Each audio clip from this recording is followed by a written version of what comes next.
జరిగిన 4 గంటల 15 నిమిషాలకి మన స్టీల్ ప్లాంట్ వెల్డింగ్ షాప్ 1 దగ్గర ఒక sudden explosion, liquid molten steel ని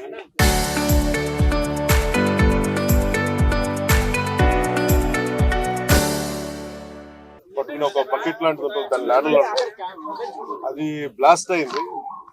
బ్లాస్ట్ అవడంలో దాదాపు నిన్న మనందరికీ తెలిసింది, దాదాపు 8 మంది చనిపోయారు, ఒక 6 మంది గాయపడ్డారు, తీవ్ర గాయాలైనాయి. సో వాళ్ళు 2 క్రిటికల్ కండిషన్ లో, 6 మంది ఇంకా మేజర్ క్రిటికల్ కండిషన్ లో ఉన్నారు. వాళ్ళు ఎలా ఉంటుందని మనస్ఫూర్తిగా మేము బాగుండాలి ఆకాంక్షిస్తున్నాం. వాళ్ళు కూడా పరామర్శకెళ్తారు. అలాగే ఇంకొక 2 ఇప్పుడే ఇందాక చూసి రావడం జరిగింది. వాళ్ళ ప్రాణాపాయానికి బయటపడ్డారు.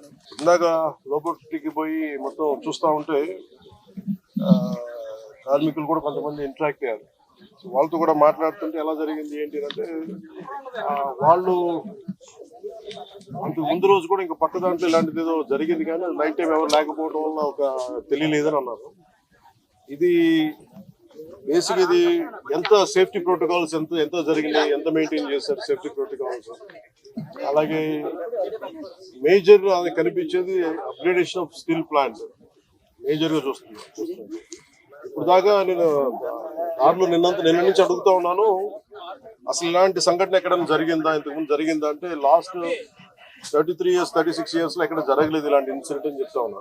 నాకు వచ్చిన ఇన్ఫర్మేషన్ ఇలాంటి పర్టికులర్ స్టీల్ ప్లాంట్ బిలాయ్ ఉంది, కానీ మిగతా అన్ని కొంచెం డిఫరెంట్ స్టీల్ ప్లాంట్స్, మెషినరీ కానీ వాటి అప్గ్రేడేషన్ కానీ కొంచెం డిఫరెంట్ గా ఉంటుంది. దీనికి లాగా ఉండదు, ఒక బిలాయి తప్ప మిగతాయి కొత్తగా ఉంటాయి. అదే ప్యారలల్ గా మిగతా చోట ఎక్కడ జరుగుతున్నాయి అని. చైనాలో కూడా జరిగింది, కానీ ఇంకొక ఫ్రాన్స్ లో కూడా జరిగింది, కానీ ఇలాంటి సంఘటన అయితే జరగలేదు. ఈ పర్టికులర్ ల్యాడల్, ఈ మోల్టెన్ లావాని క్యారీ చేసే బకెట్, ఏమైనా చేసే ల్యాడల్ ఉన్న బకెట్ ఇప్పుడు బ్లాస్ట్ అవడం చూడలేదు, ఇప్పుడు జరగలేదు అని చెప్తా ఉన్నారు. అక్కడ ఒక డిఫరెంట్ బ్లాస్ట్ జరిగింది, బట్ ఈ కైండ్ ఇప్పుడు జరగలేదు. అందుకని ఇప్పుడే బొకారో స్టీల్ ప్లాంట్ నుంచి నాకున్న ఇన్ఫర్మేషన్, ఒక 3 men కమిటీ ఒకటి వచ్చి ఫామ్ చేస్తే వాళ్ళు ప్రిలిమినరీ ఇన్వెస్టిగేషన్స్ వాళ్ళు వస్తారు. ఏ నేపథ్యంలో జరిగినాయి, సేఫ్టీ ప్రోటోకాల్స్ ఎలా ఉన్నాయి, సేఫ్టీ ఆడిట్ ఎలా జరిగింది, ఇవన్నీ పరిగణలో తీసుకొని వాళ్ళు చేశారంటే ఇవన్నీ సీరియస్ ఇష్యూస్ కాబట్టి కూర్చోబెట్టి ఒక ప్రెస్ మీట్ లో ఇది ఒక ఎమోషనల్ గానో ఏదైనా కూర్చోబెట్టి సడన్ గా ఒక మాట అనేకూడదు, అందరి మీద బాధ్యత ఉంది. అందుకని ముందు ప్రభుత్వ పరంగా కానీ మొత్తం అసలు ఒక్కొక్క రెగ్యులర్ ఎంప్లాయీస్ ప్రాణాలు కోల్పోయిన అందరికీ కూడా 1,72,00,000 వారికి అందజేయడం జరుగుతూ ఉంది. అలాగే కాంట్రాక్ట్ ఎంప్లాయీస్ కి 45.75 లక్షలు, అలాగే వాళ్ళ ఎంటైటిల్డ్ టర్మినల్ బెనిఫిట్ తో పాటు మరణించిన వారి కుటుంబానికి 5 లక్షలు ఎక్స్గ్రేషియా, మరణించిన వారి కుటుంబ సభ్యులకు ఒక్కొక్కరికి ఉద్యోగం, సివియర్ ఇంజూరీ అయిన వారికి 10 లక్షలు, అలాగే ట్రీట్మెంట్లు అయ్యే ఖర్చు మొత్తం రాష్ట్రీయ ఇస్పాట్ నిగమ్ లిమిటెడ్ వారు భరిస్తారు. అలాగే స్టీల్ ప్లాంట్ ఉద్యోగుల పిల్లల చదువులు ఏ విధంగా అయితే కొనసాగుతున్నాయో అదే విధంగా మరణించిన వారి పిల్లలకు కూడా అది వర్తిస్తుంది, వారి చదువు అలాగే కంటిన్యూ అవుతుంది. మరణించిన వారి notional date of superannuation, that means retirement, ఏ రోజు వరకు అయితే ఉంటుందో అప్పుడు దాకా వారి కుటుంబ సభ్యులు స్టీల్ ప్లాంట్ క్వార్టర్స్ లోనే ఉండొచ్చు. అలాగే ఎవరైతే కుటుంబ సభ్యులు స్టీల్ ప్లాంట్ టౌన్షిప్ బయట ఉన్నారో వారు కూడా ఇఫ్ దే డిజైర్, అంటే వాళ్ళు కోరుకుంటే ఆ స్టీల్ ప్లాంట్ క్వార్టర్స్ లో కూడా వాళ్ళు కూడా ఉండొచ్చు. అలాగే ఇందాక నేను చెప్పినట్టుగా బొకారో స్టీల్ ప్లాంట్ నుంచి ఒక 3 men కమిటీని ఎంక్వైరీ జరుగుతూ ఉంది. అలాగే మరణించిన వారి కుటుంబాలకి, ఆసుపత్రిలో ఉన్న వారికి అండగా నిలబడుతూ రాష్ట్ర ప్రభుత్వం కూడా వారికి పూర్తి సహాయ సహకారాలు అందిస్తాం. అది ఇవన్నీ అంటే ఒకటి స్టీల్ ప్లాంట్ మన ఇక్కడ ఆంధ్రప్రదేశ్ లో ఇది ప్రైవేటీకరణ జరగకూడదని కోరుకున్న వాళ్ళలో ముందుండి గత కొన్ని సంవత్సరాలుగా మేము మా కోరికది విశాఖ ఉక్కు ఆంధ్రుల హక్కు అని. అంటే మొన్న 32 మంది చనిపోతే దాంట్లో ఈవెన్ మన తెలంగాణలో కూడా 3 చనిపోయారు మన విశాఖ దానికోసం, అప్పుడు ఉమ్మడి రాష్ట్రంలో. అందుకని ప్రైవేటీకరణ జరగకూడదు, ఇది మన రాష్ట్ర ప్రభుత్వం కింద ప్రభుత్వ స్టీల్ ప్లాంట్ కింద ఉండాలనేది మా అందరి ఆకాంక్ష. అదేవిధంగా కేంద్ర ప్రభుత్వం ప్రధానమంత్రి గారి నాయకత్వం ఇది అలాగే కొనసాగిస్తున్నారు అది స్ఫూర్తిని. అది ఇప్పుడు మాకు ప్రిలిమినరీగా మేము చూస్తున్నప్పుడు అందరితో మాట్లాడుతున్నప్పుడు అనిపించింది some kind of upgradation is needed. అలాగే క్యాప్టివ్ మైన్స్ ఉండాలి అంటే ఏ స్థాయిలో ఎందుకు జరగలేకపోతుంది అని అనడానికి, అంటే ప్రభుత్వ పరిశ్రమలు కానీ ఎందుకు కాయలా పడుతున్నాయి, ఎందుకు వెనకబడుతున్నాయి అంటే ఒక్కో సర్టన్ మేనేజ్మెంట్ ఇష్యూస్ కావచ్చు, లేదంటే ఓవర్ ఎక్సెసివ్ లోడ్ ఏదైనా ఉందా, ఇవన్నీ ఎందుకంటే కూర్చోబెట్టి ఒక కోణంలో నుంచి ఒక దృక్కోణం నుంచి చూస్తే సరిపోదు. సో దీనికి సంబంధించి నేను ఇందాక మన సోదరులు మనోహర్ గారితో మాట్లాడుతూ ఏం చేద్దామంటే ఒక్కసారి నేను స్టీల్ ప్లాంట్ కార్మికుల అసలు ఏంటి, మీరు స్టీల్ ప్లాంట్ గురించి మీ అభిప్రాయాలు ఏంటి, మీ సమస్యలు ఏంటి అనేది నేనే ప్రత్యేకించి ఈ గొడవ కొంచెం వీళ్ళందరికీ మెడికల్ ట్రీట్మెంట్ అంతా ఈ కొన్ని రోజులు అయ్యాక ఖచ్చితంగా నేను నేనే కాల్ఫర్ చేస్తాను ఒక మీటింగ్. ఒకసారి ఆ మీటింగ్ లో విశాఖ స్టీల్ ప్లాంట్ కార్మికులు అసలు ఏ సమస్యలు ఉన్నాయి, ఏంటి ఉన్నాయి నేను అందరినీ సావధానంగా వింటాను. అది ఒక రౌండ్ టేబుల్ అంటామా, లేదంటే కూర్చోబెట్టేది వారి ఒక ఇంటరాక్షన్ కార్యక్రమం ఏ పేరు పెట్టినా కానీ దానికి నేను ఖచ్చితంగా నేను ఒకసారి ఆ మీటింగ్ నేనే ఆధ్వర్యం నేను ఆర్గనైజ్ చేసి ఒకసారి అందరికి వింటాను. ఈ లోపు మనందరం చేయగలిగేది పోయిన ప్రాణాలకి ఎంత విలువ ఇచ్చినా కానీ తిరిగి తీసుకురాలి. వారి కుటుంబ సభ్యులకి నా ప్రగాఢ సానుభూతిని తెలియజేస్తుంది. రాష్ట్ర ప్రభుత్వం ఎప్పుడు సహాయ సహకారాలు అందిస్తూ ఉంటారు. స్టీల్ ప్లాంట్ ఇలాంటి భవిష్యత్తులో ఇలాంటి పునరావృతం కాకుండా ఉండాలి అనేది ನಮ್ಮ అందరి ఆకాంక్ష. కాకపోతే ఇది మేము బలమైన పాలసీలు చేయగలం, కానీ నేను ముందు నుంచి పరవాడ కానీ వైజాగ్ చుట్టుపక్కల ప్రాంతాలు అనకాపల్లిలో కానీ ప్రతి 5-6 నెలలకి ఒక 8 నెలలకు ర్యాండమ్ గా ఒక సంవత్సరానికి 2 సార్లు ఏదో ఒక చోట ఒక ఇలాంటి సంఘటనలు జరుగుతూ ఉన్నాయి. ఇది కొంచెం అలామ్యంగా ఉంది నాకు. నేను ప్రత్యేకించి ఏం చెప్తున్నానంటే అసలు యాజమాన్యాలు సేఫ్టీ ఆడిట్ ఎంతవరకు చేస్తున్నాయి, అలాగే రాష్ట్ర ప్రభుత్వం నుంచి దీన్ని పర్యవేక్షణ చేయాల్సిన అధికార యంత్రాంగం ఎలా ఉంది. ఇండస్ట్రియల్ చీఫ్ ఇన్స్పెక్టర్ ఆయన ఏ స్థాయిలో ఉన్నారు, ఒకవేళ చిన్న లోపాలు ఏదైనా ఉంటే వాళ్ళకి కూర్చోబెట్టి పంపించారా, ఒకవేళ సపోజ్ ఏదైనా వైలేషన్స్ ఏమైనా ఉంటే వైలేషన్స్ ని మీరు రిపోర్ట్ చేశారా, లేదంటే వాళ్ళు దాని యాక్షన్ తీసుకోలేదు, ఇవన్నీ కూడా జరగాలి. అంటే నాకు ఇందాక చెప్పడం ఎంతవరకు వాస్తవాలు నాకు తెలియదు, జస్ట్ ఒక ఆన్ హ్యాండ్ ఇన్ఫర్మేషన్ చెప్తాము. ఇక్కడ వైలేషన్స్ ఉన్నాయి, మేము ఒక ఫ్యూ మంత్స్ బ్యాక్ చెప్పాం, 6 months బ్యాక్ కూడా తెలియజేసాం, ఎవరో రెస్పాండ్ అవ్వలేదు అంటే మాకు ఏమనిపించింది అంటే ఆన్ ఫేస్ వాల్యూ తీసుకోలేము ఇవన్నీ. సో అందుకనే దీనికి కీలకమైన కారణాలు ఏంటి, the exact causes and investigation, the detail enquiry has been initiated to ascertain the reasons and fix responsibility. అంటే ఎవరైతే నాకు ఆఫ్ హ్యాండ్ గా చెప్పారు ఇవన్నీ కూడా కమిటీకి నివేదిక ఇచ్చినప్పుడు ఖచ్చితంగా దాంట్లో పరిగణలోకి తీసుకుంటారు. ఎందుకంటే ఇది కూర్చోబెట్టి నేను ఇది పొలిటీషియన్స్ కానీ లేదంటే నాలాంటి అంటే దీనికి మేము పై స్థాయి నుంచి చూడగలం తప్ప దీన్ని లోతుపాతులు అర్థం చేసుకునే ఒక అధ్యయన బృందమే వాళ్ళ దీంట్లో ఎక్స్పర్టీస్ ఉన్న వాళ్ళే మాట్లాడాలి దీని గురించి.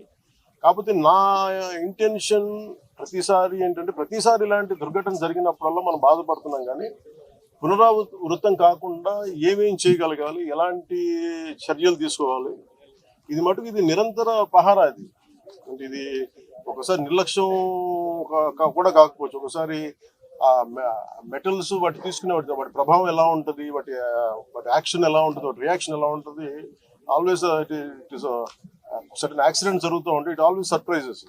ఎంతమంది మేధావులు కూర్చున్నా కానీ శాస్త్రవేత్తలు కూర్చున్నా కానీ వాళ్ళు ఎప్పుడు అర్థం చేసుకోవడానికి ఒక కొత్తది సంఘటన జరుగుతూ ఉంటుంది. ఆ కోణంలో కూడా చూడాలి.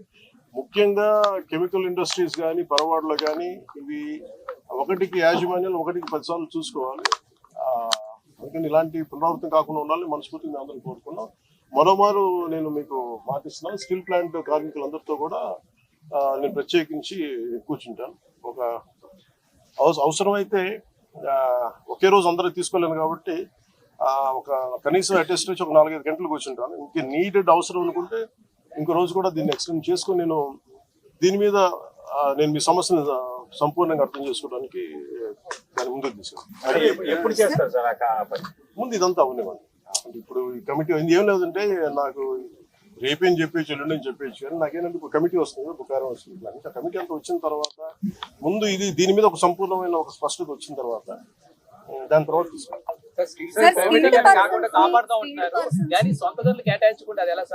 ఇప్పుడు మీరు ప్రశ్న ఎప్పుడు ఏం చేస్తున్నారంటే, నేను లాస్ట్ టైం కూడా ఇక్కడికే వచ్చాను, నేను ఎంటైర్ యూనియన్స్ తో మాట్లాడాను. నేను ఆ రోజు అందరినీ చేతులు ఎత్తమని అడిగాను, ఒక్కళ్ళు చేతులు ఎత్తాలి. ఆ రోజు ఢిల్లీ తీసుకెళ్తాం రండి క్యాప్టివ్ మైన్స్ గురించి అంటే అందరూ కన్వీనియంట్ గా ఆ రోజు ఒక్కళ్ళు చేతులు ఎత్తాలి. అంటే మీరు ఇండివిజువల్ పార్టీ పాలిటిక్స్ మీరు కలెక్టివ్ గా స్టీల్ ప్లాంట్ మాది అనుకున్నాం, irrespective party verticals or wing verticals పక్కన పెడితే మీరు స్టీల్ ప్లాంట్ కార్మికులు బాగు కోరుకోవాలి, ఇది బాగుండాలి, ఇది విశాఖ ఉక్కు, ఇది ఆంధ్రుల హక్కు అనే మీరు పదాన్ని నిజంగా మీరు ముందుకు తీసుకెళ్లాలని స్ఫూర్తినంటే నేను ఆ రోజున ఇదే దాంట్లో గత వైసీపీ ప్రభుత్వం ఇది అమ్మేస్తానంటే మేము వచ్చి కూర్చొని కొట్లాడాము.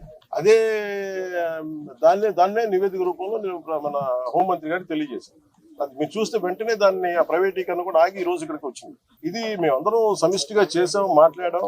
కాదు ఏమవుతుందంటే దీన్ని క్యాప్టివ్ మైండ్స్ అంటే మరి ఇంతకాలం ప్రాబ్లం ఏమవుతుందంటే సార్, మీరు మాట్లాడుతున్నప్పుడు నన్ను అడగగలరు. అంటే మీరు సమస్యలు మోసేవాడి మీద మీరు ఒక పంచింగ్ బ్యాగ్ లాగా అంటే మీరు అంటాను కానీ జనరల్ నేను జస్ట్ పర్సెప్షన్ చెప్తా ఉన్నా. ఎవరైతే బాధ్యతలు తీసుకుంటారో వాళ్ళ మీద ఎక్కువ ప్రశ్నలు వస్తాయి తప్ప అడగాల్సింది ఎవరు? ఒక 5 సంవత్సరాల నుంచి వాళ్ళు ఉన్నారు. దానికి ముందు కాంగ్రెస్ ప్రభుత్వం ఉంది, ఆల్మోస్ట్ క్లోజ్ టు 10 years. ఇది అప్పటి నుంచి చేయాల్సింది. ఇవన్నీ వారసత్వపు ఇష్యూస్ గా వచ్చినాయి, లెగసీ ఇష్యూస్ గా వచ్చేసినాయి. నాకేముంది, నేను ఏ సమస్యల నుంచి మేము పారిపోవడానికి లేదు. ఉన్నది వాస్తవాలు చెప్పి అర్థం చేసుకొని దానికి ఒక పరిష్కార మార్గం ఎతకడానికి మేము సంపూర్ణ సర్వ ప్రయత్నం చేస్తాం. మీరేదో అడుగుతున్నారు సార్. టెక్నికల్ గా ఉన్న వాళ్ళని తగ్గించేసి అడ్మినిస్ట్రేటర్స్ తో రన్ చేస్తున్నారు. పని ఒత్తిడి కూడా కార్మికులు, నిర్వహణ లోపం చాలా ఎక్కువగా ఉంది అనేది కూడా లోపల పనిచేసిన వాళ్ళు అంటున్నారు మేడం. ఇది మీరు అడిగిందే నాకు చెప్పారు. కాకపోతే ఇది ఏంటంటే ఇది మనం నేను దీనికి సంబంధించి అనుభవం ఉన్న వ్యక్తిని కాదు. కాకపోతే నేను ఏం చేయగలను, ఇప్పుడు మీరు అన్నది ఎంతవరకు అనేది నేను పబ్లిక్ తీసుకెళ్ళగలను. లేదంటే రేపు పొద్దున్న విచారణ ఈ కమిటీ ఏదైతే వస్తుందో వాళ్ళకి మేము చెప్పగలం. సో నేను అందుకని అంటాను, వన్స్ వీళ్ళందరూ ఆ కమిటీ తీసుకున్న తర్వాత ఒకసారి కార్మికులతో ఇంటరాక్ట్ అయ్యాలనుకోండి, ఏమైపోతుంది ఇప్పుడు మాట్లాడాలంటే అందరూ ఒకేసారి మీద పడిపోతే కాదు. చాలా ప్రశాంతంగా కూర్చొని చాలా నిబద్ధతతో చేయాల్సిన మీటింగ్. సో అది నిజంగా మీరు చెప్పింది కూడా పరిగణలో తీసుకొని వాటితో మాట్లాడుతుంది. స్టీల్ ప్లాంట్ చాలా వరకు దేశంలో చాలా స్టీల్ ప్లాంట్ ఉన్నాయి. ఎక్కడ లేనంతగా ఇక్కడ ఈ ప్రాంతంలో స్టీల్ ప్లాంట్ లో ప్రమాదాలు జరుగుతున్నాయని కార్మికులు చెప్తున్నాం. కార్మికులు కూడా ఆందోళన. నేను ఎలా చూడదు సార్, మీరు ఏమంటారు? నేను స్టీల్ ప్లాంట్ కార్మికులు, మీరు సంఘాలు ఉన్నాయి కదండి, సంఘాలు ఉన్నప్పుడు మీరు కూర్చోబెట్టి వీళ్ళు ఒక్కొక్క ప్రభుత్వం వచ్చినప్పుడు ఒకవేళ బిహేవ్ చేసే సంఘాలు. నాకు ఇబ్బంది ఏముందంటే సంఘాలు అనేవి ఇర్రెస్పెక్టివ్ ఏ ప్రభుత్వం వచ్చింది ఏ ప్రభుత్వం పోయింది అనే కంటే కూడా సంఘం కార్మికుల సంక్షేమం కోసం ఇర్రెస్పెక్టివ్ ఆఫ్ మనం ఎవరు బాగా చేయగలం అని ఆలోచించాలి తప్ప మీరు వైసీపీ వచ్చినప్పుడు కాంప్రమైజ్ అయిపోయి, వైసీపీ వచ్చినప్పుడు ఈ స్థలాలని మనం ప్రైవేటీకరణ చేసేద్దాం వాళ్ళతో ఇవి నేను వాస్తవంగా చెప్పగలను. ఆ రోజు నేను కూర్చున్నప్పుడు ఎందుకు ఇంత బలంగా మాట్లాడగలంటే ఆ రోజు నేనే నోరు తెరిచి అడిగితే ఒక్కరు చెయ్యి చూపు. సో అందుకని మొదటి రక్షణ కవచం ఎవరు? సంఘాలు. సంఘాలు ఈ పొలిటికలైజేషన్లోనో లేదంటే మన పార్టీ రాజకీయాల్లో పడిపోయి నిజంగా కార్మికుల సంక్షేమం ఎంతవరకు ముందుకు తీసుకెళ్లారు అనేది కూడా నాకు వాళ్ళతో కూర్చొని నేను మాట్లాడతాను సార్. నేను I don't try to shy away or shun away. Management కూడా ఇంటర్నల్ ట్రాన్స్ఫర్ చేస్తుంది. అసలు సంబంధం లేనటువంటి డిపార్ట్మెంట్ ని డిప్లాయ్ చేయడం వల్ల ఈ ప్రమాదం జరిగింది అనేది, చనిపోయినటువంటి వాళ్ళు కూడా అట్లాంటి వ్యక్తి ఒకరు ఉన్నారనేది ఇప్పుడు కార్మికులు చెప్తున్నటువంటి మాట. అంటే ఇప్పుడు స్టీల్ ప్లాంట్ యాజమాన్యం కూడా ఈ ఎంప్లాయీస్ విషయంలో కొంత అలసత్వం వహిస్తుంది అనేది ప్రధానమైనటువంటి విమర్శ. దీని మీద అసలు ఏమన్నా మేనేజ్మెంట్ తో మాట్లాడడం కానీ ఇవన్నీ కూర్చోబెట్టి మనం ఇలాంటి సంఘటన జరిగినప్పుడు మాట్లాడతాం. సంఘటన జరిగినప్పుడు అన్ని బయటకు. నేను ఏంటంటే who the first line of defence ఇక్కడ మీరు చెప్పాలి. ఫస్ట్ లైన్ ఆఫ్ డిఫెన్స్ ఎవరు? కార్మిక సంఘాలు. యూనియన్స్ వాళ్ళ పనులు సరిగ్గా చేస్తున్నాయనేది ఇవన్నీ వాళ్ళు మాట్లాడాల్సింది. వాళ్ళు ఆ రోజు నేను వచ్చి కూర్చున్నప్పుడు ఒక్కడు నేను ఇదే చెప్పాను, మాకు ఇన్ని సమస్యలు ఉన్నాయి. ఓకే, మన అందరం కింద పడతాము, మీద పడతాము, వెళ్తాము, 10 సార్లు ఒక నెగోసియేషన్ జరుగుతాయి. అసలు సమస్యని మీరు ఇవన్నీ చెప్పకుండా మీకు అన్యాయాలు జరిగిపోతున్నాయి, ఇవి జరిగిపోతున్నాయి అంటే నేను అనేది ఏంటంటే మీరు ఒక లాజికల్ గా ఒక రేషనల్ గా మాట్లాడకుండా పూర్తి ఎమోషన్ మీదను ఇలా కూర్చొని మాట్లాడితే కదా. కూర్చోబెట్టి మన లాగ్ బుక్స్ తీసుకోవాలి, ఏమేమి జరిగినాయి, నిజంగా మీరు చెప్పినట్టుగా అడ్మినిస్ట్రేటివ్ జాబ్ ని పెంచి స్కిల్డ్ లేబర్ ని లేకుండా చేస్తారు. ఇవన్నీ ఏంటంటే మనం ఆఫ్ ది హ్యాండ్ ఇలాగా మనం కూర్చొని ఇది మీడియా ట్రయల్ కాదు, లేదంటే సోషల్ మీడియా ట్రయల్ కాదు. It should be a very deep investigative approach with committee of experts has to have. దీనికి పొలిటికల్ వీల్ ఉన్నాం. దీనికంటే మేము పొలిటికల్ నేను ఈ రోజుకి చెప్తాను కదా, ఇండివిజువల్ గా మేము అసలు జనసేన పార్టీ ఈ రోజు మేము ప్రభుత్వంలో భాగస్వామ్యం అయినా మేము ఎక్కడ దీన్ని షన్ చేయట్లేదు. More than willing to understand. More than మేము పదే చెప్పాం కేంద్ర ప్రభుత్వానికి, ఏది అధికారంలో లేనప్పుడు చెప్పాం, మీరు దయచేసి దీన్ని ఇది ఒక హార్డ్ కోర్ మేము త్యాగాలతో వచ్చింది, మీరు దయచేసి దీన్ని చూడండి అంటే మేము దాన్ని స్ఫూర్తిని వాళ్ళు గౌరవించాం. ఈరోజు ఉంది అంటే ప్రైవేటీకరణ కాకుండా ఉండాలి. కాబట్టి దీన్ని కాపాడుకోవాల్సింది కూడా ఒక నిజంగా అన్డ్యూ డిమాండ్స్ ఏమైనా ఉన్నాయా, జెన్యున్ డిమాండ్స్ ఉన్నాయా, ఇవన్నీ కూడా చాలా నిబద్ధతతో కూర్చొని చేయాలి. చాలా కన్సల్టేషన్స్, చాలా డెలిబరేషన్ జరగాల్సింది. అందుకని నాకు స్టీల్ ప్లాంట్ చాలా అద్భుతంగా ఉండాలి, ఇలాంటి ప్రమాదాలు జరగకూడదు అనేది మా అందరి ఆకాంక్ష. Thank you.